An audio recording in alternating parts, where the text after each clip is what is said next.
panigurado. Iwasan, tinamaan pa rin dito ata. Iikot ko na siya na nakatapat doon.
Yo, it's me again. Gaano nga ba kahirap ang mag-drive ng dalawang trailer? Kung ang isang trailer ay kailangan mo ng wide turn, paano pa kaya ito? Mas kailangan mo ng super wide turn para no room for mistake.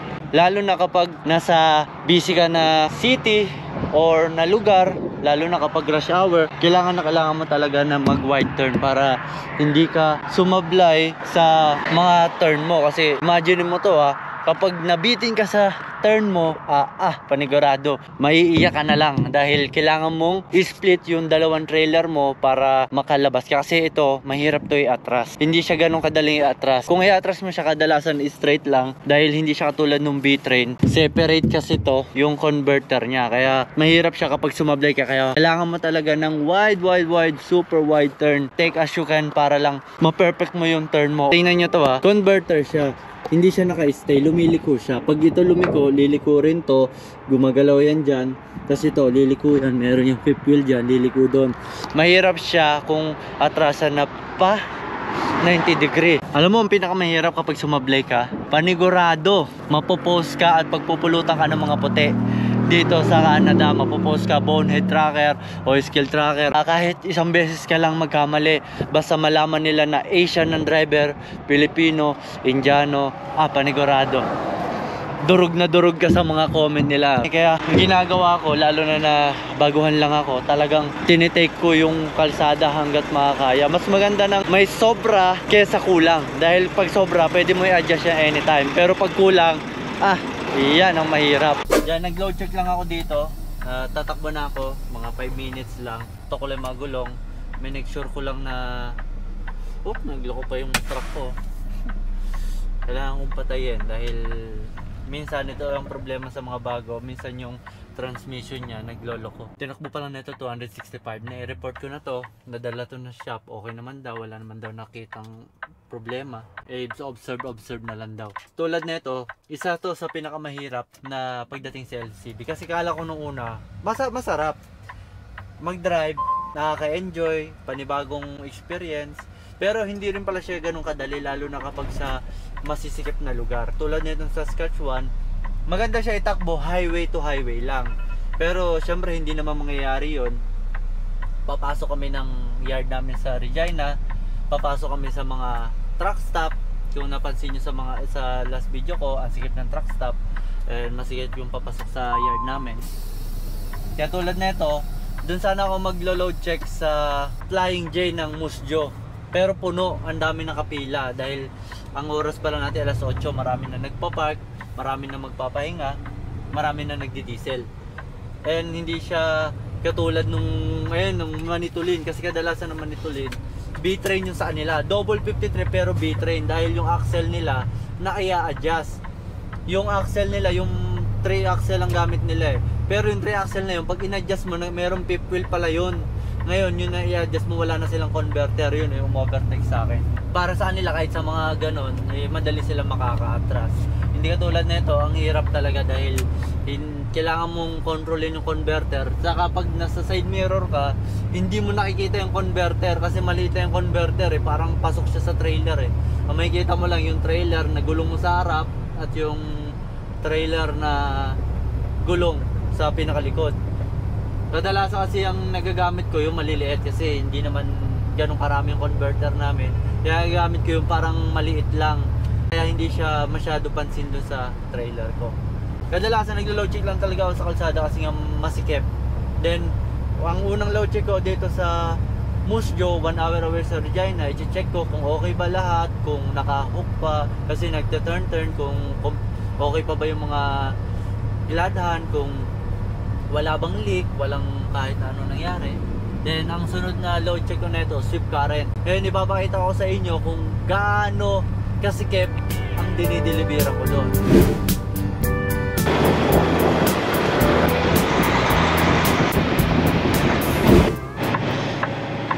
So yun guys, nandito na tayo sa sweep current and gumilid na muna ako.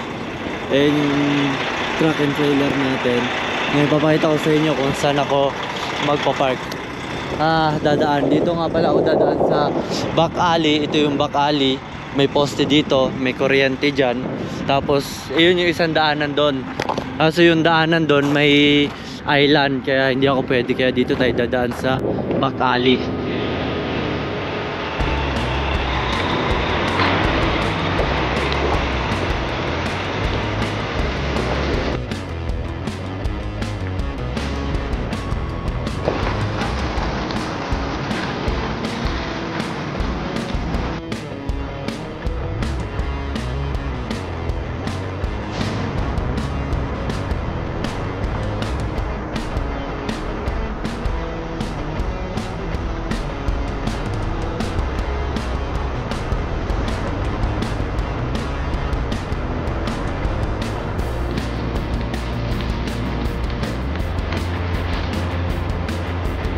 Sobrang luwag ngayon dito dahil dati may mga sasakyan dito, walang mga truck kasi yung mga truck may mga nakapark dito. Ito yung iniiwasan ko, mataas to yo. Ito yung gutter, kaya kailangan mo talaga i-wide to, pero hindi maiwasan, tinamaan pa rin dito ata. Ito, namakyat pa rin yung gulong kahit sobrang wide ako. May building doon, halos close na nga ako sa building, makikita nyo ngayon close na rin ako dun sa poste. Madilim Ito naman yung sa kabila, dati dito ako lumiliko, dito ako nag-gutter. Ngayon hindi ko na inulat kasi baka sumabog yung gulong ko dito. Ayan. Ito, nag-wide turn ako dyan. Sobrang wide ang ginawa ko dito. Pero gumagatter pa rin. Ayan. Ito ang iniiwasan nyo. Kaya may poste itong hydrant na to kasi nga anytime pwede siyang tamaan. Dito, dumadaan yung gulong ko dyan. Tapos yan, yun may island sa gitna. Oo, kung kita madilim So ito yung fire hydrant, ang dilim.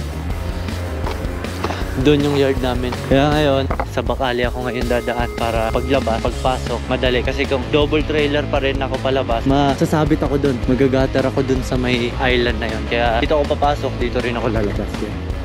Ito yung back alley ko pala. Doon pa yung yard namin, nandun. Kaya pupunta tayo doon.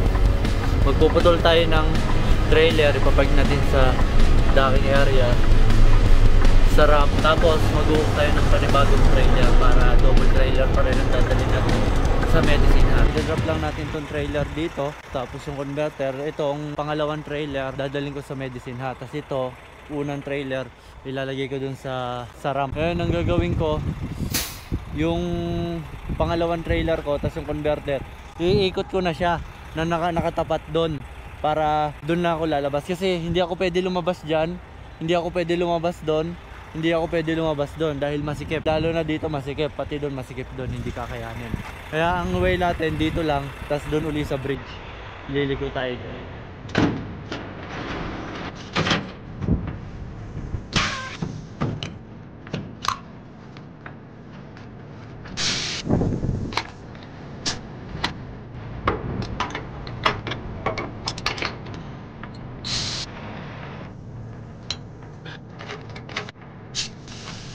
Stay ko muna dyan. Sila nakababa yung airbag. Ito yung office, maliit na itong yard namin dito At ito yung docking area namin. Yung ramp na yan, dyan ko ipapark. Ngayon, ito yung kukunin kong trailer 53757. Okay naman siya. Mukhang lumubog. Yun. I-check natin ngayon to kung loaded ba to. Dahil hindi ko alam kung loaded, walang sinabi sa akin eh. Basta sabi, kunin mo tong trailer na to, dali mo sa ano, message lang naman, message. I-check natin. Empty, walang kahit na ano, diba? Okay, sakto. Ilalagay natin siya, gagawin natin siyang B-box sa pangalawang trailer. Ito yung pinaka main road, main road. Doon yung may island na siya, sabi ko hindi tayo doon pwede kasi gagater tayo, baka masira natin yung signboard. Doon naman hindi rin tayo pwede doon kasi madidits yung trailer na pangalawa. Sinubukan ko na yon bago ako mag full ng double dito. Ilang beses na nakapunta dito ng single trailer. Talagang sinubukan ko lahat ng daanan. Sa trabahong to, hindi siya basta-basta. Sa paghihila ng double 53 or long combination vehicle, hindi talaga siya pwede sa walang experience. Kailangan talaga dito, hindi naman ako sa nagyayabang, kailangan talaga siya ng take time. Kailangan talaga siya makapag-build ka ng experience. Kailangan mo ng tamang knowledge para gawin to kasi hindi siya ganun kadali, lalo na yung mga turn at yung mga estimation, hindi siya basta-basta. Ako naman kasi nagkaroon ako ng experience sa B-Train, sa backing up ng B-Train, at ibang masisikap na napuntahan ko na halos nagpuputol na ako sa kalsada para lang makapasok. Ilang beses na ako nadali sa mga likuan sa Quebec, sa BC, kaya yung company namin at ibang mga company nag-hire talaga ng may experience. Kaya ako, inabot ako ng isang taon dito nagtatrabaho bago ako maging certified LCV driver. Talagang chinaga ko, pinantay ko, at sa awa ng Diyos, naging certified driver naman ako. Paano, buong biyahe ko sa ginagawa ko ngayon, wala naman naging aberya. Na-earn naman yung experience and katagalan. Hindi ko naman siya perfect, pero panigurado ko na mas magagamay ko pa siya. Ang oras natin is 10:27 PM. Ngayon hindi tayo pwede mag-build dito ng set dahil hindi kakasya. Ngayon ipupwesto ko na tong trailer ko. Dito lang natin siya pinark lang sa tapat na isang trailer. Kaya nang i-hook naman natin yung converter. Ilalagay ko dito para mas madali na.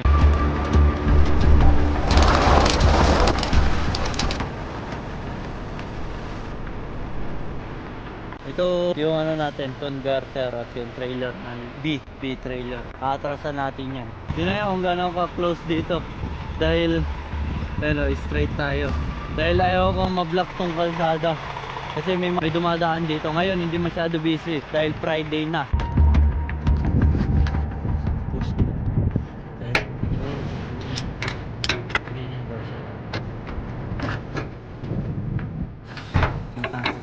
Ayun doon.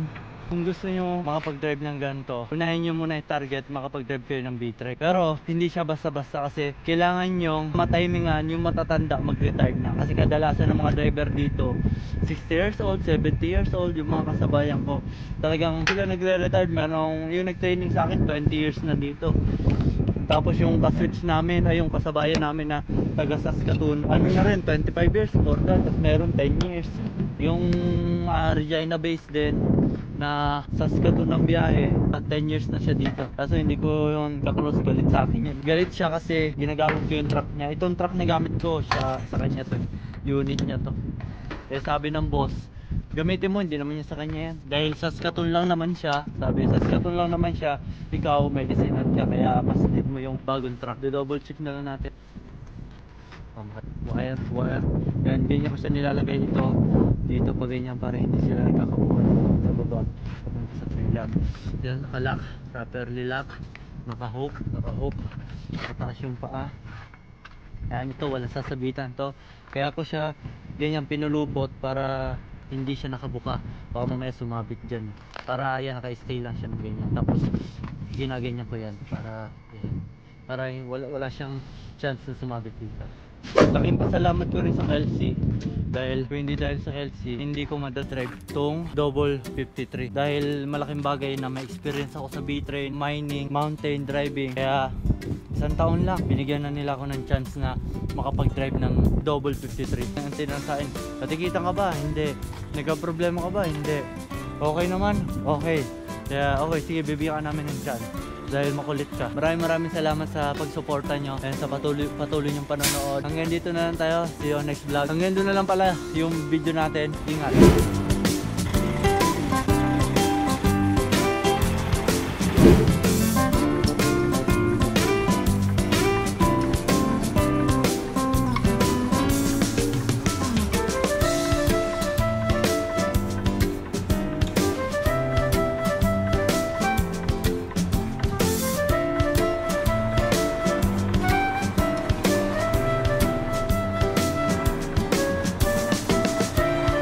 gutter pa rin eh.